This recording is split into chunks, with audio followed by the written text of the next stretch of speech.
Guddoomiyaha xisbiga UCID Injineer Faysal Cali Waraabe ayaa maanta kormeer ku soo sameeyey goobaha kaadh bixinta ee Arabsiyo iyo Gabiley. Waxaana uu guddoomiyuhu sidoo kale booqday ardayda u fadhiistay imtixaanaadka ee magaalada Gabiley. Intaasi kadib guddoomiyaha waxaa halkaasi ku soo dhoweeyey xildhibaan Cabdirashiid Haybe oo ka mid ah mudanayaasha golaha deegaanka Gabiley. Injineer Faysal Cali Waraabe ku soo dhaweynayaa degmadii Gabiley gobolkii Gabiley. Wuxuu maanta safarkiisu daaranaa u socday inuu soo kormeero goobaha ka socoto kaadh qaadashadu iyo inuu soo kormeero imtixaanada ka socda gobolka. Waxaanu hadda soo marnay oo ku horeynay iskuulka xagga sare ku yaala oo soo marnay imtixaanadii socda iyo kaadhkii la qaadanay labadaba. Halkan waa iskuulkii ugu weynaa gobolka Gabiley Sheekh Maxamed Warsame. Isagana waa haddaanu goobjoog u nahay mudane guddoomiye ku soo dhawow Gabiley. waxaa isna halkaasi ka hadlay guddoomiyaha xisbiga UCID Injineer Faysal Cali Waraabe. walaalay waxaan aad ugu faraxsanahay inaan gobolkii cagaarnaa caasimadiisii Gabiley imaado. waxaan u imanay waxa weeye laba arrimood mid waa inaan kormeerno si wax u socdaan kaadh qaadashada aan maanta wadnaa waxay u dambaysaa processkii lagu gaariyey doorashadii insha allahu tacaala sharciga ahayd ayaa noo dhici doonta kii madaxweynaha ee waqtigeedii dhaafa inoo dhici doonto si nabadgelya ku dhici doonta. ilaahay qofku qorina ilaahay subxaana wa tacaala kii soo baxay ilaahay mid khayr qaba ha inooga yeelo ilaahay gacantiisa ku jirtaa. walaalayaal waxaan idiin sheegaynaa intaa ku daraya inagu dal baynu ahayn waxaynu ahayn xornimo helay 26 Juun. maalinta aynu helay calanka taagnay 35 waddan bayna ixtiraafay inagoo Soomaali jecel awoodeed wadna ayaynu Soomaali Itaaliya ku darsanay bal qabso Soomaali Itaaliya ma wax calan la siimay jirin iyo xornimo la siiyay 1 July ee la siin lahaa waxay ka dhigeen maalinta inaga inagu soo biireen iyagu kuma biireen iyaga inagu soo biiray oo ka hor qaadan calanka marka inaga horta waxa ogaataan inaga ixtiraafkeena beriga sana ixtiraafay dawladnimada maanta soo ceshanina ma aha de facto waa de jure waa sharci ee doqonimadeena u doona kala weyn dadkeenii u sidqeeyay dawladnimadoodii Soomaali aawadeed ayaa waxa la nagu abaalguday iska daayana maamulkii waa la naga qadiyay haddana xasuuq waa lagu baalgalay. maantana waxa la doonayaa kuwii ilaahay naga badbaadiyay inay nagu soo noqdaan kuwii Soomaali biyay ehimadii shan Soomaali biyay ayaa isku sheegaya inay Soomaali doonayaan inagii Soomaali doonay dawladnimadii dhiibnay bilaa shuruudna waxayna leeyihiin Soomaali diidka والعجيب كلا هذه شيء ما أنت واحد أركيسان تيو دولكيني مقالدين الأسعانات السومالات كتر سنوات اللي حدي ديستريك إنجليز إني جت هي كتر سنوات إن ما أنت اللي هي وجوني بسكوت تاجي ساوي على الدبك على هوسكينية مامور أنشرين وقبيلة وليلها مامور كمحمود سليمان المتشرتينية لحي لواتك تشون واحد الدنيا in halka laga dhawaaqo maamulka saanooda haday taasi dhacdo dawladda Soomaaliya waxaan sheegay kiiskii hore u gasheen ee soo deyseen dadka caanka sita iyo qoriyaha sita ee hubaysan ee laascaanood ay maanta ku dabaal degayaan taas waxay tusaysaa khiyaanada cudma weeye inama yaa la isku qaaday haday taas waxaan leenahay yaani taasi dhicin yaan halka laga geeraarin yaan adduunka confusion la sgelin waxa la yawana xasuuq miya guriyaha laga soo baxay laga soo baxay ma baawurta laga degay miya la isku xidhxidhay soo kuwa magaalada dhisan tahay ee garaadidu halka ka soo hanjabiyaan ee camarad iyaga dadka qixiyay maanta dadkeedii wadiga arko cilayaan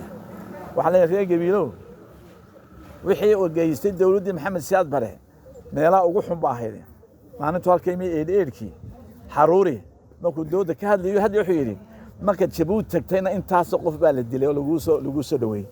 marka ka soo baxday intaas ceel lagu guray buu yiri waa ogtiin Daawud inankiisa meedkiisa baa la keenay la horreeyay waa ogtiin dadka baawurta lagu jiiday tuka ku jiiday ninkii tukay dadka baabuurta ku jiiday ayaa maanta laga xanaaqsay maxay maxkamad loo saaray oo laynagu colaadinaya waxaasoo dhan waxa ka loo raacay waxa weeye waa qaybsanaanteena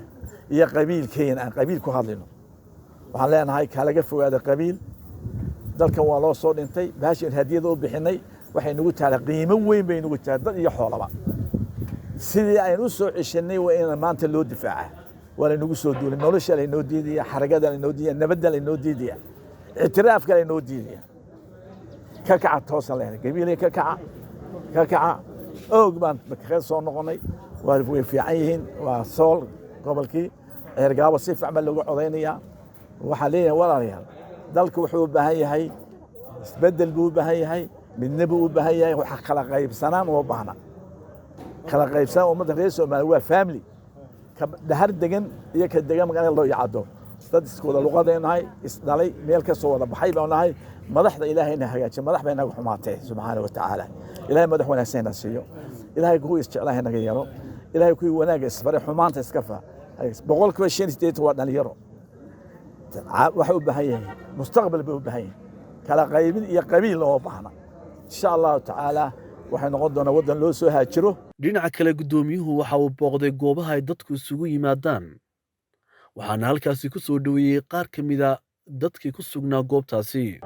Faysal Cali Waraabe ururada iyo organisationada iyo xisbiyada maanta la sheegayo isaga ka koowa sidaas marka labaad gudoomiyuhu in la isku tanaasulo wadanka la isku tanaasulo isaga baray dadka halkuu istaaga ayay istaagaysa dimuqraadiyaddu wuxuu lahaa isaga helay hataa nin qaldanba hadday dhacdo in la kala jiito ilmaha la gowraco Faysal wuxuu lahaa Soomaaliland hal la badbaadiyo ilaa maanta la jeclada uu Soomaaliland u leeyahay hadalkiisa inoo ognahay sidaa awgeed isbeddelka koowaad ee dalkani u baahan yahay aabbaha la jeclada Soomaaliland waxa weeye Faysal Cali Xuseen codkiina ma siinaysaa reer Galbeed حقينا يا باطل كيسا كلا ساري ورسين الله حق يا باطل كجميل ما كلا سارت ورب مغليسان ورسين الله فيصل علي ورابه وانك كوس wuxuu joogay maalintii dhaweyd oog buu joogay wuxuu ku hadlayay waa maqlaysay intaasi kadibna gudoomiyuhu waxa uu halkaasi kula hadlay bulshadii ku dhaqneed goobtaasi waa maanta horta de umaan campaign iman maanta waxaan u imaa inaan eego say diiwaangelinta u socoto diiwaangelinta si loo qaadanayo kaal qaadashadii halkaas waxaan ku darayaa taas halkan dhibaato ka taagan baa leeyahay caada dhibaato ka taagan dhibaatada caada ka taagan ee khusaysan khayraadka dhulkeena meel kasta way ka taagan waxa weeyana khayraad marka la soo saarayo waxa la horeysiyo horta sharciga la horeysiyo sharciga ayaa la horeysiyo sharcigii dadku ku kala baxayeen dadku raaciya nidaamka la horeysiyo ma ilaa maantana sharci inoo jira oo khuseeya macdan ha ahaato ama shidaal ha ahaatee horta ma jiro waxa weeye waddankeena waxaynu isku midnahay waddanka Botswana la yidhaaho oo isku dhaqananahay waa waddanka adduunka ugu dhaymanka badan leh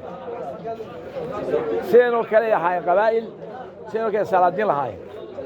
sharci baa la soo saaray sharcigii khayraadka kaasay ku dhaqmaan wax isqabsadaan ma jiro markaan waxaan leenahay intaan sharciga la sameeynin hala joojiyo kombaniyada la keeniyo ee khilaafka keenaya ee dad khaasi wataan hala joojiyo leenahay waa waxyaalahan doonayna in insha Allah ta'ala aynu isbeddelka ku sameeyna doonayna insha Allah ta'ala aan shuruucdan horeysiin sharci nabadgelyo ma hayno in wasaaradda dakhligu 5 sano joogto hal sharci oo ku saabsan nabadgelyada dalka iyo xasilaan darida maalinta dad baa la qabtaa wax lagu xukumaa la waayaa waxa ninkii qofkii dambiilaha isagoo geesi ah oo hiirooya ayuu soo baxaa marka shuruucda aan barano si shuruuc loo soo sharci wadanka lagu hagi lahaa insha Allah ta'ala ima kana hala dul qaato sharcigu iman doona hala isku dul qaato iyana ficil tamin wanaag hala isfalaan leeyahay walaalayaal gabiilay